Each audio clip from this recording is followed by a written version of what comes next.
Hello friends, आज हम बात करने वाले हैं मेवाड़ी सरदार महाराणा प्रताप की। तो जुड़े रहिए हमसे वीडियो के अंत तक। महाराणा प्रताप का जन्म विक्रम संवत 1597 ज्येष्ठ शुक्ल पक्ष के तृतीय रविवार 9 मई 1540 ईस्वी को कुंभलगढ़ दुर्ग के कटारगढ़ बादल महल में हुआ था। इनके पिता का नाम उदय सिंह था तथा इनकी माता जयवंता बाई पाली नरेश अखिराज सोनगराज चौहान की पुत्री थी। महाराणा प्रताप का बचपन कुंभलगढ़ दुर्ग में व्यतीत हुआ। इनका विवाह 1557 ईस्वी में अजबदेव पंवार के साथ हुआ, जिससे 16 मार्च 1559 ईस्वी में अमर सिंह का जन्म हुआ। 28 फरवरी 1572 ईस्वी को महाराणा उदय सिंह की होली के दिन गोगुंदा में मृत्यु हो गई। ठीक उसी दिन 28 फरवरी 1572 ईस्वी को ही गोगुंदा में स्थित महादेव की बावड़ी पर महाराणा प्रताप का राजतिलक मेवाड़ के सामंतों एवं प्रजा ने किया।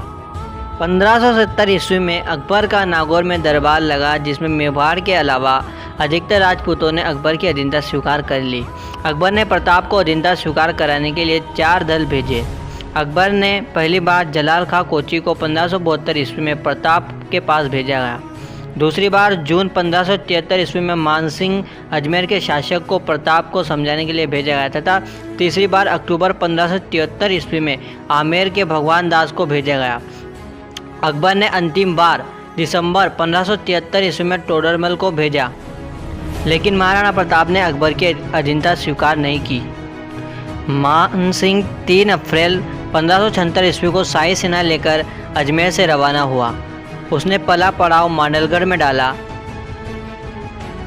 2 माह तक वहीं पर रहा। उसके बाद वह आगे नागद्वारा से खमनोर के मोलेरा नामक गांव के पास अपना पड़ाव डाला। उधर शाही सेना के आगमन की सूचना महाराणा प्रताप को मिल गई थी। महाराणा प्रताप ने गोगुंदा और खमनोर की पहाड़ियों के मध्य स्थित हल्दी घाटी नामक तंग घाटी में अपना पड़ाव डाला। इस घाटी में एक बार में एक आदमी ही प्रवेश कर सकता था, इसलिए सैनिकों की कमी होते हुए भी महाराणा प्रताप के लिए यह सर्वोत्तम स्थान था। 18 जून 1576 को प्रताप युद्धभेरी के साथ आमने सामने आए। राजपूतों ने मुगलों पर पहला वार इतना आक्रामक किया कि मुगल सैनिक चारों ओर जान बचाकर भागे। इस प्रथम चरण के नेतृत्व हकीम कासूर ने किया और सफल रहा। मुगल इतिहासकार बदायूनी, जो कि मुगल सेना के साथ था, वह स्वयं भी उस युद्ध से भाग खड़ा हुआ। राजपूत तभी पहले मोर्चे में सफल होने के बाद बनास नदी के किनारे वाले मैदान में, जिसे रक्तताल कहते हैं, पहुंच गए। उसी समय मुगलों की शाही सेना ने प्रताप को चारों ओर से घेर लिया। बड़ी सादरी का जाला मन्ना सेना को चीरते हुए राणा के पास पहुंचा और महाराणा से निवेदन किया कि आप राजचिन्ह उतारकर मुझे दे दीजिए और आप इस समय युद्ध के मैदान से चले जाइए। इसी में मेवाड़ की भलाई है। चेतक के घायल होने की स्थिति को देखकर राणा ने वैसा ही किया। राजचिन्ह के बदलते ही सैकड़ों तलवारें झाला मन्ना पर टूट पड़ी। झाला मन्ना ने प्रहारों का भरपूर सामना करते हुए वीरगति को प्राप्त हुआ। महाराणा प्रताप का स्वामी भक्त घोड़ा चेतक बलीचा गांव में स्थित एक छोटा नाला पार करते हुए परलोक सिधार गया। महाराणा प्रताप और अकबर का संघर्ष धार्मिक युद्ध नहीं था, यह 2 राजनीतिक शक्तियों के मध्य वर्चस्व का संघर्ष था। महाराणा प्रताप का सेनापति हकीम खान सुर था, जबकि मुगल सेना का सेनापति राजा मान सिंह था। महाराणा प्रताप ने कुंभलगढ़ को अपनी नई राजधानी बनाकर नई छापामार युद्ध नीति को अपनाया। अकबर ने शाहबाज खां के नेतृत्व में 3 बार सेना भेजी। अक्टूबर 1577, 15 दिसंबर 1578 और मई 1580 में। अकबर ने 1580 में अब्दुल रहीम खान खाना के नेतृत्व में सेना भेजी, लेकिन उसे विशेष सफलता नहीं मिली। 1578 में दिवेर का युद्ध हुआ।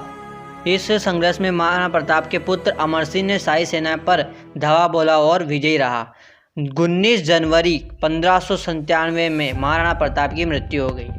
जब प्रताप की मृत्यु का समाचार अकबर के कानों तक पहुंचा तो उसे बड़ा दुख हुआ। अकबर के दरबार में उपस्थित दुरसा हाड़ा ने इस प्रकार वर्णन किया है। अस लेगो अणदाग पग लेगो अणनामी, गहलो तरण जीत गयो दसन मूंद रसना, उसी निसास मुख मरिया, नयन तो मर्त शाही प्रताप सी।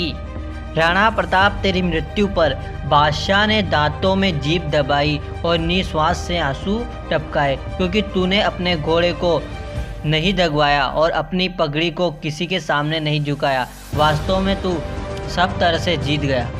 विदेशी इतिहासकार कर्नल जेम्स स्टोन ने हल्दीघाटी को मेवाड़ की थर्मोपल्ली और दिवेर को मेवाड़ का मैराथन कहा है। दोस्तों, अगर आप सच्चे भक्त हो तो हमारी वीडियो को लाइक करना और चैनल को सब्सक्राइब भी कर दीजिए। Thank you.